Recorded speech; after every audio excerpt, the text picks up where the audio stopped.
онлайнаар мөнгө олох боломжтой юу гэдэг сэдвээр дараагийн бичлэгээ үргэлжлүүлэхээр шийдсэн. За миний мэдхийн бас харж байгаагаар энэ зүгээр л яг ажилдаг схем нь аль юм бэ гэдэг зүйл өөрийнхөө л мэддэг хэмжээнд хуваалцах гэж байгаа шүү. За энийг аль хэдийн аягүй олон мэддэг ч гэж магадгүй. За нөгөө сайт хаасалтай нэмэлтээр орлого олох боломж юм уу?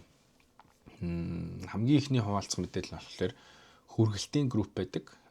Хүргэлтийн групп дээр явгнаар хүргэлт хийж болно. Мопедоор дулаахан бахад хамгийн олон хүргэлт нэг дор хийх боломжтой нь мопед дундаг дугуугаар хүргэлт хийж байгаа хүмүүс байгаа юм шиг санагдсан. Гэтэ маш сайн тооцоо судалгаа, ер нь төлөвлөгөө гаргаж агаад нэлээд тууштай хийхгүй бол би өнгөрсөн 100 билүү хавар илүү нэг дүү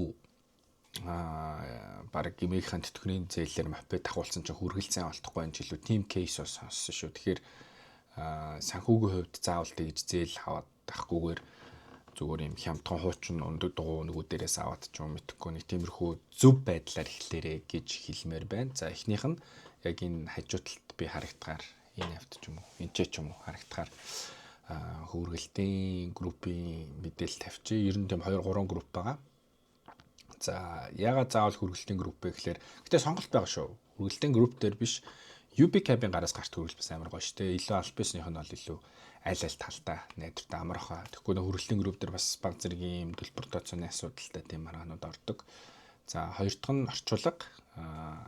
Хэрвээ таны нас хүүснээс үл хамааран та аливаа нэг гадаад хэлийг агсан дунд төвшөнд мэддэг бол түүнээс илүү төвшөнд мэддэг бол Монголын орчуулагчдын хөгжлийн холбоо гэдэг байгууллага байгаа. Би сайтын линкийг тайлбар хэсэгт оруулчихъя. Утасны дугаартай нь оруулчихъя. Та бүхэн сайт руу н ороод яаж баталгаанд орчуулгын хамаг авах вэ гэдэг талаар мэдээлэл авч болно. Онлайнаар орчуулга хийж болно. Заавал наачиг ажилласаа гараад гэрээс орчуулга хийгээгүй. Зүгээр нэмэлтээр орлого олох бас боломжгүй л гэж хэлсэн. Хоёрт гуравт гэвэл гурав дахь нь юу гэж болох вэ? Гурав дахь нь би юу ярих гэж хэлээ. Гурав дахь нь пэйж хөгжүүлж болно гэх юм уу? За гурав дахь дээр нь бол пэйж хөгжүүлж болно, бизнес судас. Тэгээ хөгжүүлэхдээ ингээд гоё категориор нь хуваагаад хөгжүүлж болно те. Бүх сонирхогчдод эсвэл юм улс төр эсвэл бизнес тухайн тэр нөгөө сонирхлын чиглэлээр нь эсвэл онлайн шопинг пэйж хөгжүүлж болно. Та өөрөө онлайн шоп хийхгүй ч гэсэн тэр чиглэлийн пэйж хөгжүүлээд бэлэн пэйж худалдаж авах сонирхолтой хүмүүст нь онлайнаар зарах боломжтой.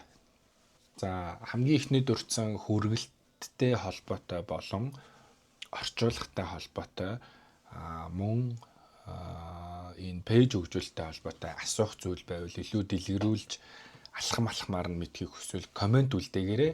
За тэгээд дараагийн бичлэгээр уулзлаа. Баярлалаа.